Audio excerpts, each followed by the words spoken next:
Okay, good morning everyone. Good morning everyone. So in this session we will talk about the another decision making statement, that is else if ladder. So write down the heading else if ladder.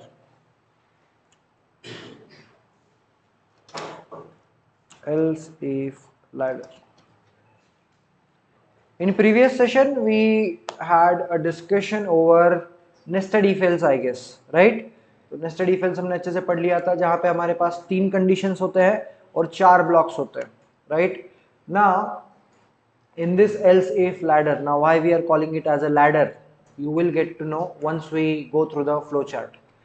uh, Simple if we have only one condition, one block. If else we have one condition, two blocks. In nested if else we have three condition, four blocks. But what if we have more than three conditions?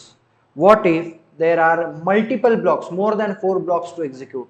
In such time, in that time you should use else if ladder.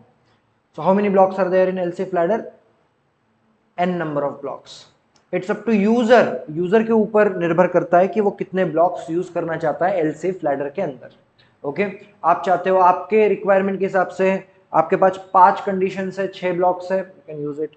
आपके पास 10 condition है, 11 blocks है, you can use it. आपके पास 100 condition है, still you can use this particular else if ladder decision making statement. Okay, so I hope why is clear, why there is this concept in this syllabus, because in the previous decision making statement there are only 4 blocks. What if we have more than 4 blocks to execute? इसीलिए हमारे पास क्या है, else if ladder है. अब syntax से पता चल जाएगा. सिंटैक्स के लिए मैं 3 कंडीशन 4 ब्लॉक्स लूंगा.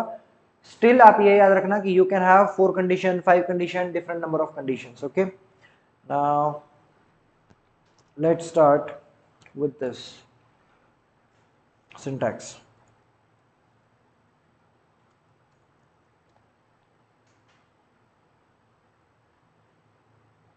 If condition 1, then we have to execute block number 1. अगर कंडीशन 1 ट्रू हो गई तो क्या होगा, ब्लॉक 1 एग्जीक्यूट होगा. और नहीं हुआ तो क्या होगा, नहीं हुआ तो you have to check else if. अब एल्स को कर्ली ब्रैकेट नहीं देना, एल्स के आगे ही इफ लिखना है. And always remember else and if are two distinct keywords, तो आपको उसमें स्पेस देना है. If you write it like this else if, तो it will generate error, because else if नाम का कीवर्ड नहीं है अपने पास, एल्स कीवर्ड है, इफ कीवर्ड है. तो कंबाइन करते समय स्पेस उसके बीच में रहना जरूरी है. Okay, now here we have condition number 2. Here we will have block number 2. Like that you can add up to any number of conditions. Condition 3, block number 3. Okay, मान लो अब आपको लग रहा है कि now I have enough conditions, I don't have further conditions. Lastly just add else and write down your last block. आ रहा है समझ में? हर इफ के साथ एल्स रहता है, इस बात का ध्यान रखना है आपको. ठीक है, देखो इस इफ का, ये जो यहाँ पे इफ लिख रहा है, इस इफ का एल्स ये रहा, राइट? इस इफ का एल्स ये रहा, और लास्ट में इस इफ का एल्स ये रहा. I hope you got it. You can add up to n number of condition. अब इसमें ऑब्जर्वेशन, सर कितने कंडीशंस रहे तो कितने ब्लॉक्स होंगे, ऐसा आपका क्वेश्चन होना चाहिए. So the answer for this question is pretty simple. If you have an number of conditions, the number of blocks will be n plus 1. समझ में आ रहा है? अगर conditions n number of conditions है तो नंबर ऑफ ब्लॉक्स कितने होंगे, n plus 1. What does that mean? If you have 10 conditions the number of blocks will be 11. If you have 20 conditions, the number of blocks will be very simple. आया समझ में? तो ये आप equation याद रखना. अब लिखते हैं इस सिंटैक्स के बारे में. पहले एक्सप्लेन कर देता हूं क्या होगा. सबसे पहले कंट्रोल आएगा कंडीशन नंबर 1 के पास. If condition 1 is true, what will happen? Control goes inside the block and it will execute block number 1. Once the block number 1 is executed, it will throw the control outside of the block. ये इसको direct बाहर फेंक देगा, condition 2 के पास नहीं जाएगा, because the rule says at a time only one block is executed, not multiple at the same time. ये rule यहाँ पर भी अप्लाई करता है, और अभी स्पेशल वैलेंटाइन वीक चल रहा है तो इसमें भी अप्लाई होता है, at a time only one. ठीक है, इस बात का ध्यान रखें। Now if condition 1 is true, block 1 will be executed. If condition 1 is false, what will happen? कोई बात नहीं, we'll check another one. पहले ने मना कर दिया तो ये मतलब नहीं है कि गायब ही हो जाए, we have more options. Condition number 2, if condition 2 is true, अगर condition 2 ने हाँ बोल दिया तो in that case आप उसके साथ भुर, block 2 will be executed, अगर condition 2 satisfy हो गई तो। अब क्वेश्चन है सर कंडीशन 1 ने भी ना बोल दिया, कंडीशन 2 ने भी ना बोल दिया, कोई बात नहीं, वी हैव कंडीशन 3, है ना अपने पास options, right. If condition 3 is true, ठीक है, अगर ये कंडीशन 3 ट्रू हो गई, in that case what will happen, block 4 will be executed. और कंडीशन 3 ने भी मना कर दिया चुपचाप घर पे जाने का, block number 4 last block will be executed. यहां पे करली ब्रैकेट है, आ रहा है समझ में? Very simple, if condition 1 is true, block 1 is executed. If condition 1 is false, condition 2 will be checked. If condition 2 is true, block 2 will be executed. If condition 2 is false, condition 3 will be checked. If 3 is true, block 3 is executed. जो condition true होगी उसके नीचे का block execute होगा, very simple. And अगर मान लो कोई condition satisfy नहीं होती है, कंडीशन 1 2 3 4 जितने मेंशन करते हो सब फॉल्स हो जाते हैं, ऐसे टाइम पे क्या होता है, last block will be executed, सबसे आखिर में जो ब्लॉक रहेगा वो एग्जीक्यूट होगा, दैट इज ब्लॉक नंबर 4 इस केस में। I hope you guys are clear with the concept, yes or no? जो भी हमने ये बोला है वो हमें लिखना पड़ेगा, ठीक है। सो फॉर दैट जो दिख रहा है वही बोलना है, नथिंग स्पेशल। अभी तक जो लिखते आए हैं, all if and else are what keywords, सभी के सभी इफ और एल्स क्या है हमारे कीवर्ड्स है। All conditions are what relational, हाँ एक्सप्रेशन। अगर क्वेश्चन अराइजेस रिलेशनल एक्सप्रेशन मतलब क्या, बोलो। Relational expression are those expressions in which relational operator are used. अब रिलेशनल ऑपरेटर मतलब less than, greater than, less than equal to, greater than equal to, is equal to, is not equal to, ऐसा कुछ expression होना चाहिए conditions के वहां पे, इस बात का ध्यान रखना है। अब फ्लो की बात करते हैं, कब क्या एग्जीक्यूट होगा, very simple, if condition 1 is true, block 1 is executed, और नहीं हुआ तो, और else condition 2 will be checked.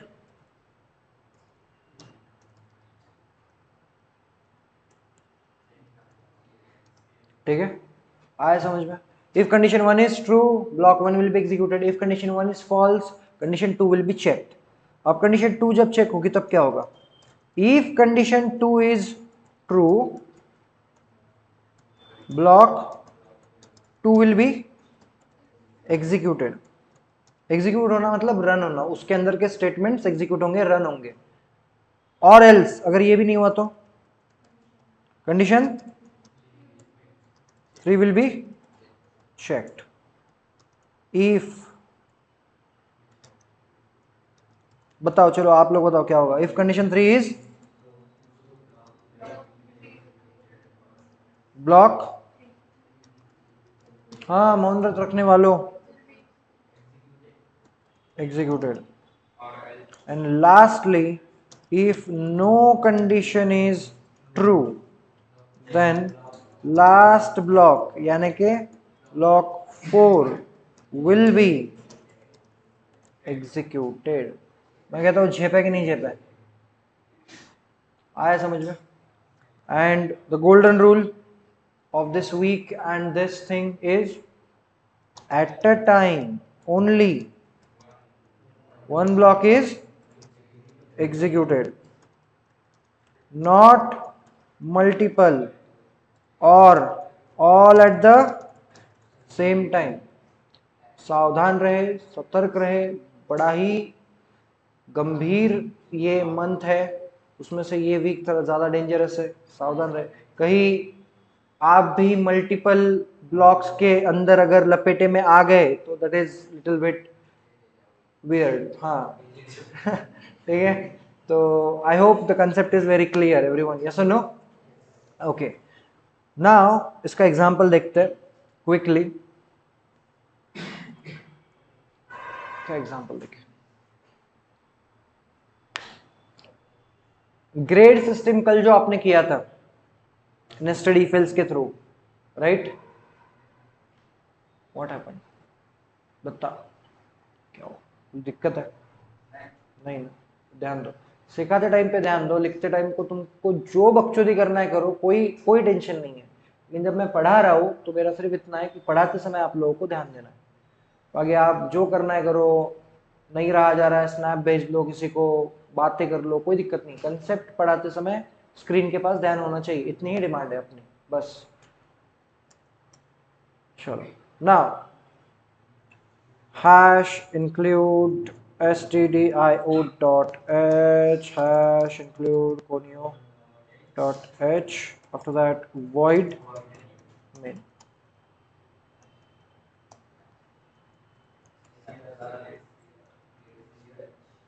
Okay, let's build a program. क्या प्रोग्राम बनाए? Grade system. Okay, will build a grade system. कल जो आपने नेस्टेड इफ एल्स के थ्रू बनाया था दैट वाज प्रिटी कंफ्यूजिंग, क्योंकि आपको कब कहाँ कौन सी कंडीशन रखनी है वो पता नहीं चल रहा था। Avoid that problem we have this thing. तो सबसे पहले एक मेमोरी क्रिएट करते हैं, फ्लोट PER, इसके अंदर आप अपने परसेंटेज स्टोर करोगे। After that we have printf, enter your percentage, then we need to scan it, percentage f comma address of PER. Okay, now you can implement the ladder, very simple. सबसे पहले if percentage are greater than equals to let's say 85, अगर percentage 85 से ज्यादा है, इन that case grade क्या होना चाहिए? we will say your grade is A। नहीं तो क्या होना चाहिए? else if, चेक करो, if percentage are greater than 65। okay, if yes then let's print your grade is B। और अगर 65 से भी ज्यादा नहीं है तो क्या करना पड़ेगा? Again else if check percentage greater than 45, अगर ऐसा है तो print your grade is C। else if percentage greater than 35, you can say your grade is D। And अब कंडीशन मेंशन करने की जरूरत नहीं है, अगर 35 से भी ज्यादा नहीं है तो जाहिर सी बात है बंदा क्या है? शैट है, ठीक है? else printf you are शैट, फेल बंदा है, ठीक है? Let's compile, program is succeed, let's run this. Enter your percentage, मैं मेरे लिखता हूँ your grade is A। Okay, let's say किसी को अगर 61 है दैट इज C, किसी को 81 है और ग्रेड इज B, किसी को 9 है सिर्फ। झेपे नहीं झेपे, प्रोग्राम समझ में आया? तो हो क्या रहा है, आप जो भी परसेंटेज दे रहे हो, देखो आपने परसेंटेज दिए, आपने अगर दिया 81 तो यहाँ पे चेक हो रहा है 81 greater than equal to 85, yes और नो? गांजा गांजा 81 ग्रेटर देन 85, यस और नो? यस।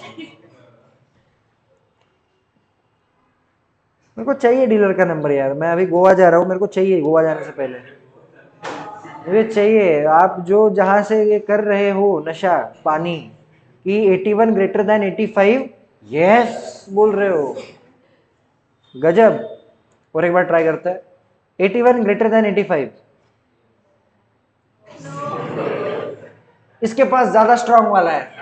हाँ, एनीवेज, तो ध्यान दो यहाँ पे 81 greater than 85, it is not true, the control goes to this condition. Now it will check 81 greater than 65, yes or no, yes or no, पक्का, then control goes here, your grade is B। इस तरीके से जो condition true होगी वो क्या हो जाएगा, वहां पे कंडीशन ट्रू होके वो उसके नीचे का ब्लॉक एग्जीक्यूट होगा, एट अ टाइम कोई एक ब्लॉक एग्जीक्यूट होने वाला है। ठीक है, तो यहाँ पे अपना एल्स इफ वाला कंसेप्ट समझ में आता है। I hope everyone understood the concept very well, yes or no? We'll stop here.